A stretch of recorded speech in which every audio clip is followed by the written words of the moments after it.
Assalamualaikum warahmatullahi wabarakatuh. Apa kabar Sigmania dimanapun Anda berada? Senang sekali tentunya kali ini saya Riki Rosadi bareng co-host Nuni Nuronia. Kali ini kita bisa menyapa teman-teman Sigmania semua di Sigma Talk. Kali ini spesial Nunu ya. Iya spesial banget nih karena kita kedatangan tamunya juga spesial nih karena kita bakalan bahas tentang bela diri di Indonesia ini. Ya kan Kak Riki? Iya benar banget, dan sudah hadir bersama kita juga dari UKM Tapak Suci UIN SMH Banten. Assalamualaikum Kang. Ya, waalaikumsalam. Mungkin bisa disapa dulu sobat para Sigmania yang ada di rumah sambil perkenalan gitu. Ya, semuanya salam sehat, salam santun dari kita semua UKM Tapak Suci yang ada di Universitas Islam Negeri Sultan Maulana Hasanuddin Banten. Selamat siang kawan-kawan Sigma dan teman-teman yang bakal nonton pada siang hari ini. Saya dari UKM Tapak Suci bersama Ketua Umum juga. Berarti kita kedatangan Ketua Umum sama Bendahara Umum. Iya. Oke, spesial banget. Spesial. Kalau ini dia sebagai apa sih? Iya, kita sempat kaget juga sebenarnya di awal. Jadi sebenarnya lengkap juga ini kita nih. Kita udah ada Ketua Umum, udah ada Bendahara Umum, dan ini calon kayaknya nih. calon Ketua Umum. Aduh jauh banget deh.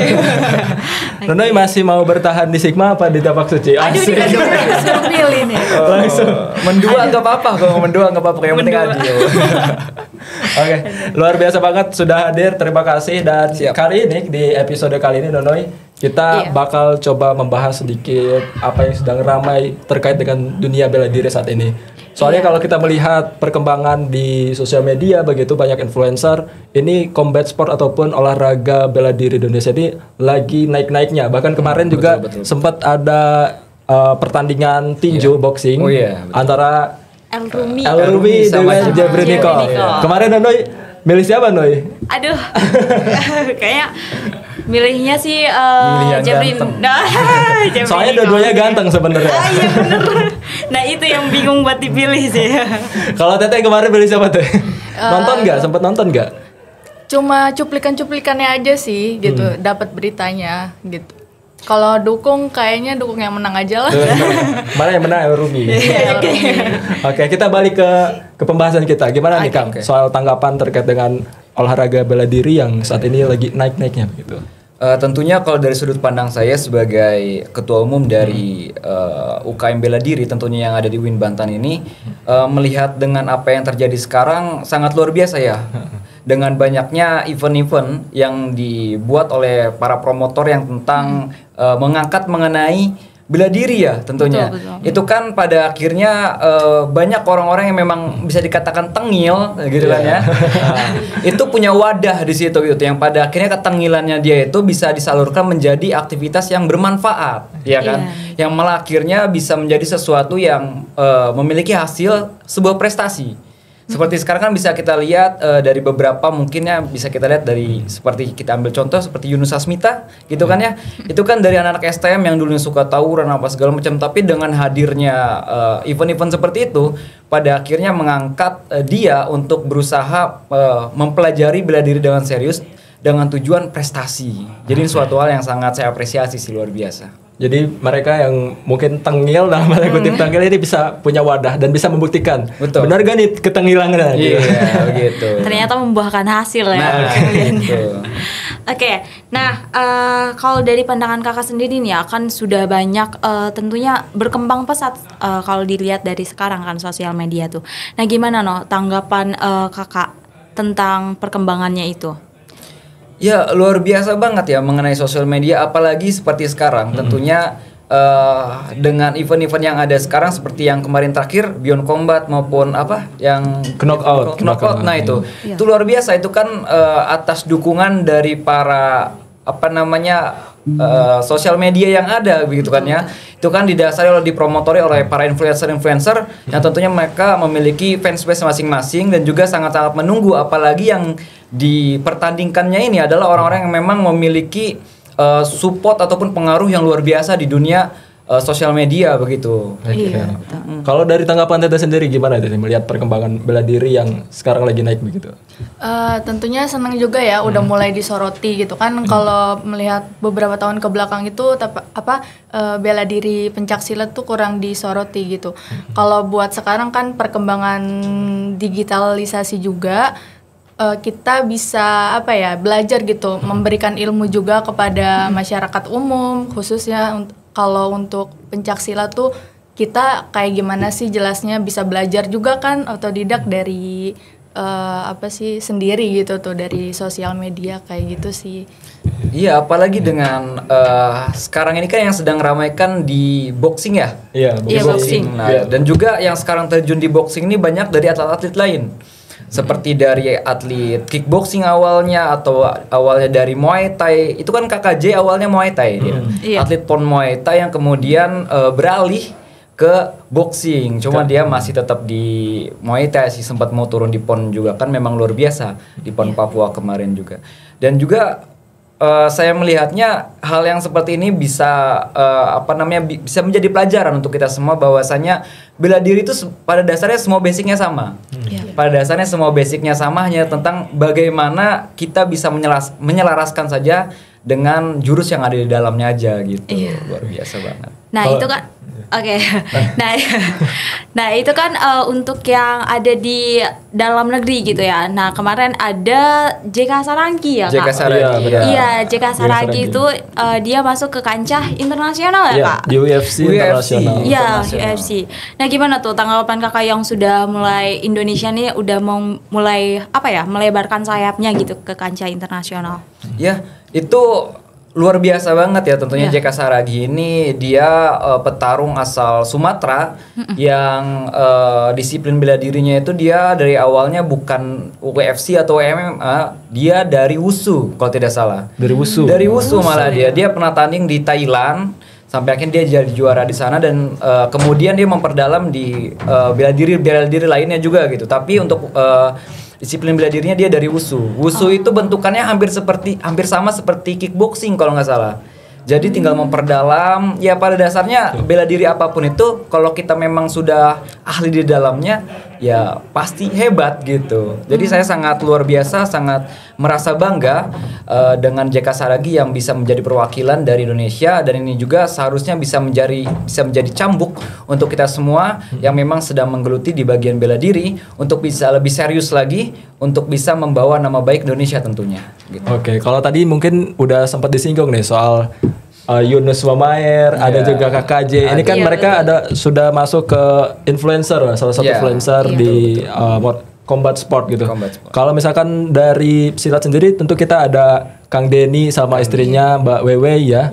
Itu mereka juga aktif tuh di sosial media. Itu gimana tanggapannya menanggapi influencer-influencer yang memang menggelorakan seni bela diri gitu seni bela diri di sosial media dan lain sebagainya, kayak gimana? Bahkan kalau kita melihat di pertandingan MMA yang tarung bebas, itu ada salah satu petarung yang memang disiplin bela diri dari pencaksilat juga.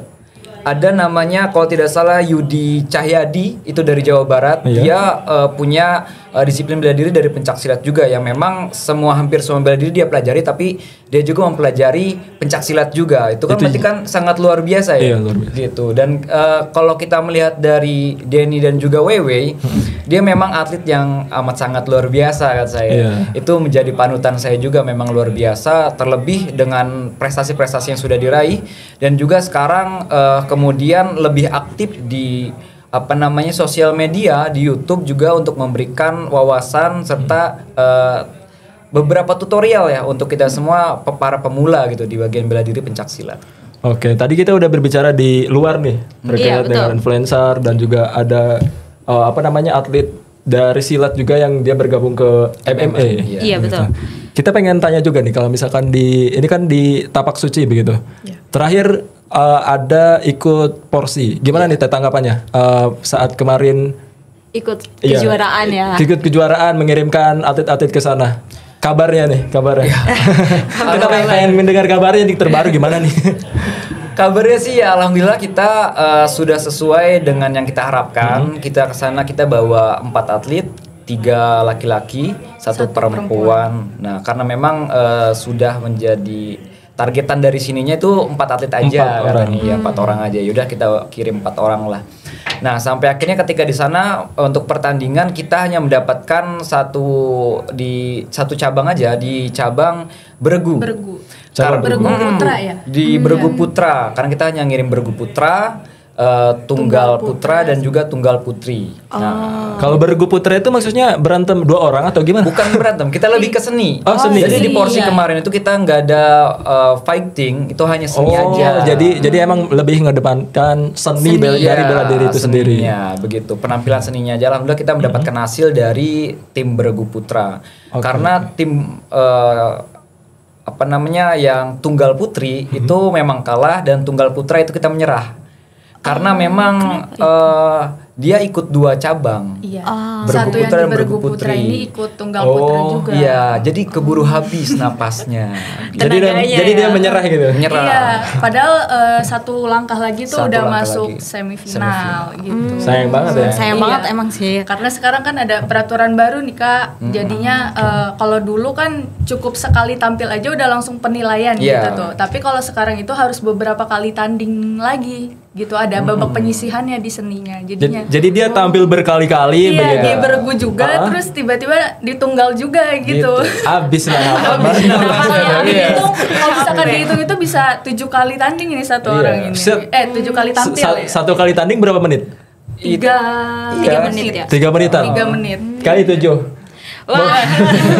Nafasnya udah Tapi kan kita ngos-ngosan. itu 3 menit itu full gerak terus kita kan. Iya, full Wah, gerak. luar biasa. Pasti capek banget menguras tenaga.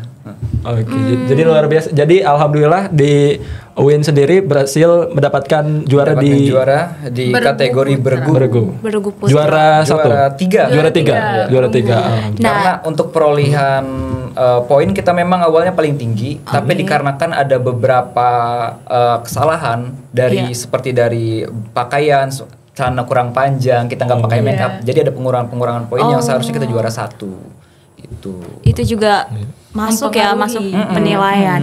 Nah itu kan kalau yang kita iniin tuh seni ya. Nah kalau misalkan untuk fighternya nih Kak, gimana kabarnya? Ya, kita dari Win Banten sendiri untuk fighter, alhamdulillah kita di provinsi Banten ini kita cukup pede untuk di provinsi Banten karena hampir setiap event-event di provinsi Banten itu pasti atlet-atlet yang dari Win Banten ini selalu mewakili daerahnya masing-masing dari kota Cilegon, Pandeglang dan lain-lain itu selalu mendapatkan hasil yang luar biasa, selalu mendapatkan juara. Bahkan terakhir kemarin di Porprov kemarin dari kawan kita yang dari Win Banten ini berhasil mendapatkan juara 1 dan lanjut ke Prapon. Ke Prapon. Iya. Berarti emang di UIN Banten itu emang jawaranya di sini. Emang jawara itu banyak banget sih. Luar biasa. Tapi sejauh ini prestasi-prestasi selain dari Porsi tersendiri ya. Porsi itu kan kemarin. Yang sebelum-sebelumnya ada lagi nggak sih yang emang dia tuh tingkatan gitu. ya bergengsi banget gitu. Iya. Tentunya banyak banget sih event-event yang sudah kita ikuti. Banyak banget event-event yang sudah kita ikuti yang tentunya nggak bisa kita sebutin satu-satu ya. Tapi pastinya banyak event bergengsi yang sudah kita ikuti dan kita alhamdulillah setiap event yang kita ikuti selalu kita memberikan medali. Selalu kita dapat podium karena alhamdulillah kita selalu pede untuk bagian tandingnya ataupun di fighternya. Kita selalu pede. Hanya memang kita ada sedikit masih ada perlu yang dievaluasi dari bagian seni karena memang kebutuhan dari Sarpas dan lain-lain dan saya harap sih ini bisa diperhatikan lebih baik lagi ya oleh pihak akademik karena ini juga bisa menunjang kedepannya untuk masalah bagian seni di UKM Tapak Suci. Tapi untuk perolehan terakhir kita kemarin sebelum kita berangkat ke Porsi kita juga ada event di Malang.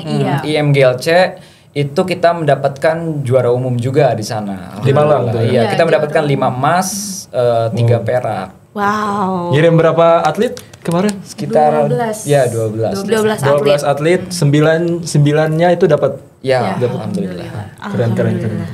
Dapat kabarnya katanya juara umum ya? Iya. Juara umum. Juara umum Kita Juara umum 3 kalau nggak salah. Oh. Juara umum pertama itu dari tuan rumah, ya susah kalau bisa kan kita bahas soal Emang biasanya rata-rata gitu sih. rata-rata kayak gitu.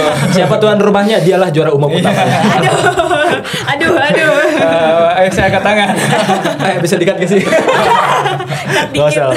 Iya. Luar Oke. biasa. Tapi luar biasa loh eventnya kemarin yang di Malang, saya apresiasi untuk tuan rumah, sangat luar biasa eventnya. Proper banget. Oke, nah ini untuk event-event kan ya. Nah sekarang kita pengen ulik nih Kak, apa aja sih kegiatan-kegiatan yang ada dalam UKM Tapak Suci ini sih gitu. Apa aja nih, kayak apa gitu, kemarin ada apa gitu. Iya, ada porsi latihan tersendiri Iya, atau kayak gimana betul. begitu? Untuk porsi latihan sendiri, kita memang untuk latihan rutin kita 1 minggu 2 kali. Selasa, jadwal latihannya itu Selasa dan juga Kamis. Tapi untuk beberapa atlet yang memang ingin diturunkan dalam event-event tertentu, itu kita punya jadwal sendiri. Jadi 1 minggu ini kita bisa full, atau 1 minggu ini kita bisa 6:1. Jadi 6 hari kita latihan, 1 hari untuk rest. Untuk rest badan. Nah itu kita ketika memang akan menghadapi beberapa event-event ataupun kejuaraan, itu kita khususkan untuk beberapa atlet yang pada akhirnya kita bentuk karantina. Jadi biar atlet ini fokus untuk terus latihan, pola makan, pola lainnya dan sebagainya itu kita atur. Makanya kita adakan karantina. Itu untuk persiapan full latihan untuk para atlet gitu. Tentunya banyak juga sih kegiatan-kegiatan di Tapak Suci selain daripada keatletan, karena memang UKM kita juga basicnya bela diri, Iya. tapi juga kita berada di keorganisasian kampus, kita juga pastinya mendalami mengenai keorganisasiannya juga. Karena kita bukan hanya membentuk atletnya, tapi kita juga membentuk bagaimana caranya orang yang bisa mengurus atletnya. Karena atlet nggak bisa bergerak sendiri, dan orang pun harus ada yang memang bisa mengurus atletnya ini, yang memanajerial dan sebagainya gitu. Jadi kita Kelola bentuk gitu. kedua-duanya, iya begitu. Oke. Iya. Selain latihan itu ada kegiatan kayak kegiatan lain. Banyak. Tentunya banyak kegiatan-kegiatan lainnya yang sifatnya itu lebih kepada keorganisasian. Oh iya, lebih kepada pembelajaran keorganisasian, seperti kita kan untuk pembukaan pendaftaran itu kita sebut pendadaran pendidikan dasar anggota, ya kan. Nah kemudian itu kaderisasi pertama, kaderisasi kedua kita ada namanya katak, kajian training kepemimpinan. Nah katak ini juga kita ambil dari salah satu jurus yang dasar, ada di, jurus yang ada di Tapak Suci. Jurus dasar di Tapak Suci namanya katak. Ada jurus Ada. katak gitu. Jurus katak. Jadi jurus katak itu sebenarnya bentuknya tuh kalau ditinju itu jab. Oh, Begini. Iya. Nah kalau di kita itu disebutnya katak. Kirain karena jurusnya katak gitu kan, jadi kayak lompat-lompat. Di pikiran saya kayak gitu loh. Itu kayaknya pikiran Iya. sama orang yang baru Sama, tahu. iya. Jurus katak, kirain kayak yang di apa ya, film Iya. Shaolin itu kan ada Iya, benar. kungfu. Awal-awal masuk Tapak Suci juga nyangkanya kayak gitu, ternyata itu jurus tangan ternyata. Jurus tangan. Iya, jurus tangan. Jurus tangan. Jadi kita ambil dari salah satu jurus kita, katak, kemudian kita bentuk jadi tahap kaderisasi kedua, yakni kajian training kepemimpinan. Yang mana di katak ini adalah menjadi salah satu syarat yang mana bisa menjadi pengurus yang ada di UKM Tapak Suci. Bahkan bagi kebijakan saya sendiri yang saya buat adalah jangankan kita bisa menggunakan PDH ini, kalau tidak mengikuti katak menjadi pengurus itu nggak boleh. Oh, harus ngikut katak dulu. Iya. Bukan katak bizer kan ini? Bukan. Kalau katak bisa beda dong. Beda. Wajib ya berarti ya ikut katak ini. Ini sempat disinggung juga nih soal pendadaran nih. Jadi mungkin dari Sigma dia di rumah yang lagi nonton di sini penasaran gitu kan, alur yang harus dijalani oleh seorang pesilat di Tapak Suci begitu kan.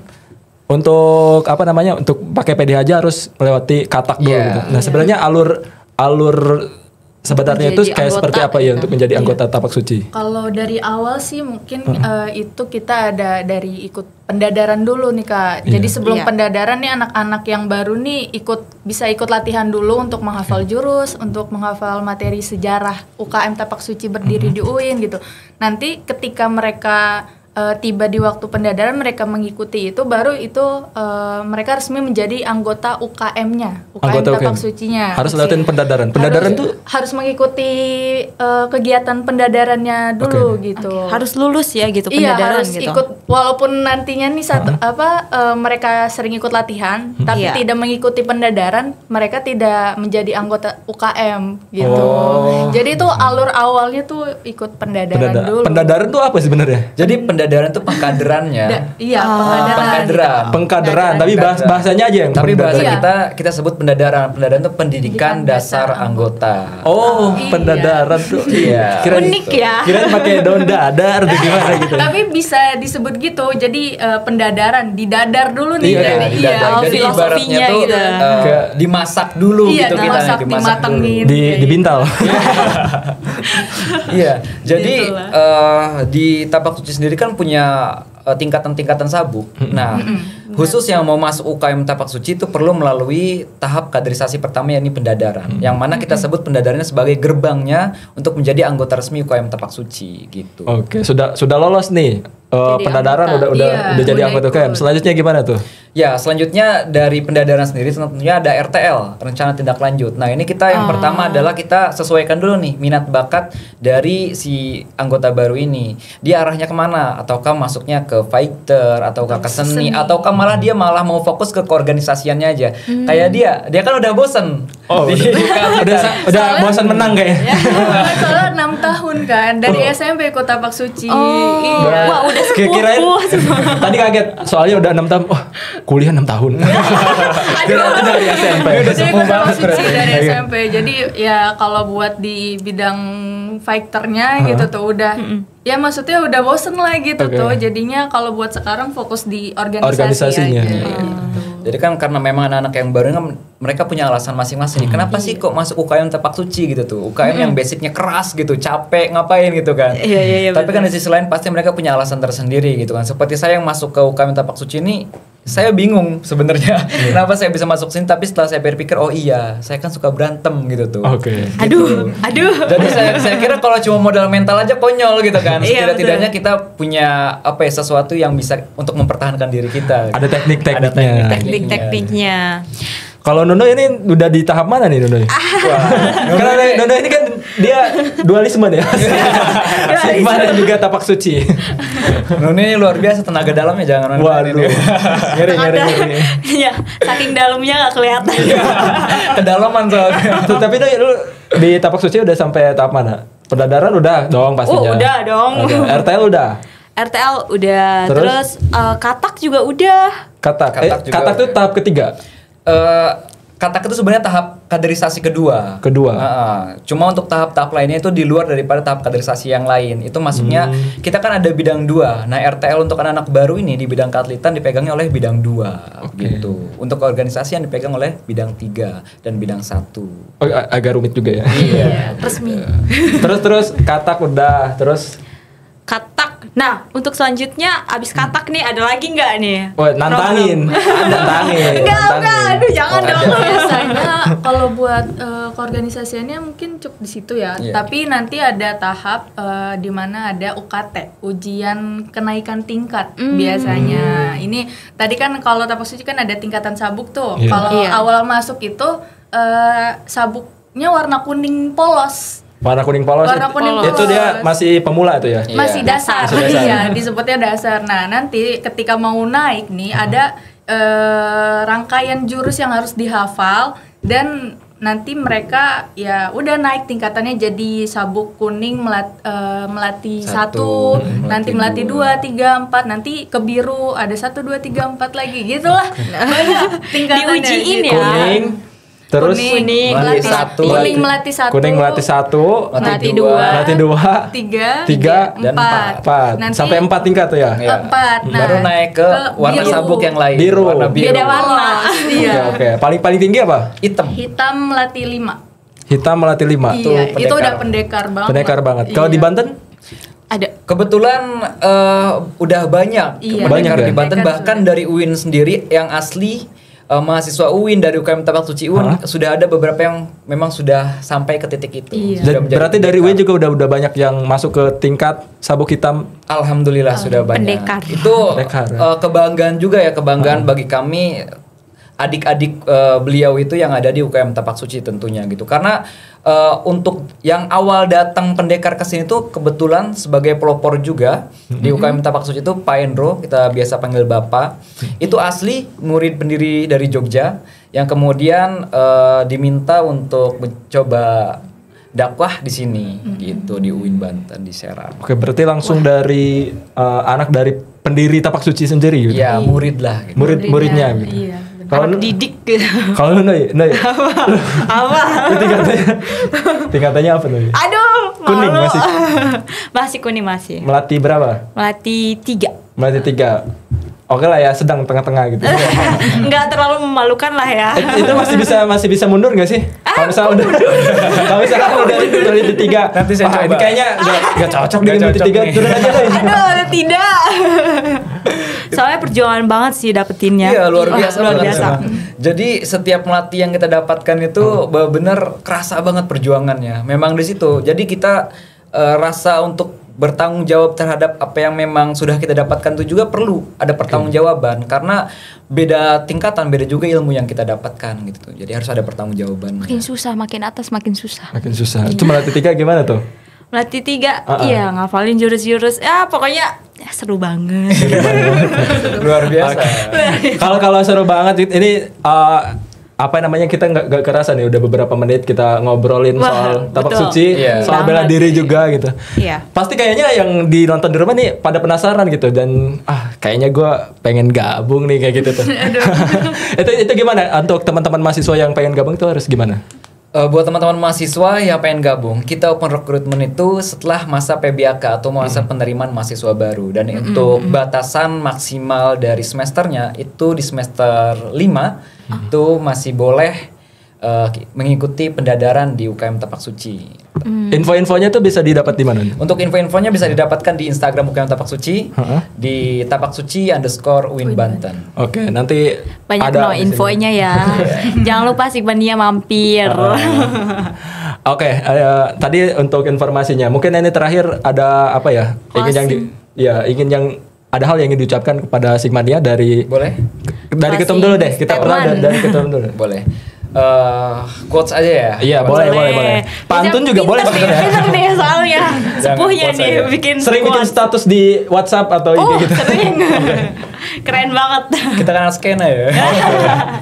Boleh. Ya, bukan ia yang selalu menang, yang hebat, tapi orang yang hebat adalah ia yang tidak pernah berhenti untuk selalu berjuang. Wis. Nah, Ted. jadi jedak jeduk gak sih? Ini langsung jedak jeduk nih. Kalau dari Teteh mungkin ada quotes atau pantun atau ingin disampaikan? Mungkin apa ya, pendapat aja kali ya. Jadi pesilat itu mereka bisa menggunakan kemampuannya itu nggak asal-asalan aja. Jadi pesilat yang benar-benar pesilat itu mereka nggak akan nantangin orang lain gitu tuh. Jadi mereka punya apa ya intinya ya? Ya punya penilaian sendiri lah, dan bela diri itu digunakan untuk melindungi dirinya sendiri dan melindungi orang lain. Makin berisi malah semakin merunduk ya. Iya, Luar jadi biasa. nggak sombong intinya. Kayak gitu, padi ya.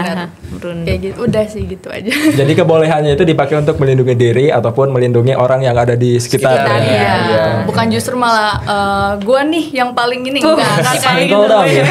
Doi bahaya nih awas. Sering nantangin. Sparring lah bang. Sigma bahaya nih. Kurang aja. Ini tidak bisa nih. Oke, terima kasih Ketum. Terima kasih juga kita kedatangan bendahara umum ya. Bendahara umum Tapak Suci. Sama ketumnya, Iya, Masya Allah, sangat luar biasa sekali. Terima kasih sudah bergabung di podcast ataupun Sigma Talk kita pada hari ini. Dan untuk Sigmania jangan lupa untuk subscribe channel kita untuk podcast ataupun Sigma Talk lainnya di episode-episode lainnya di LPM Sigma nih.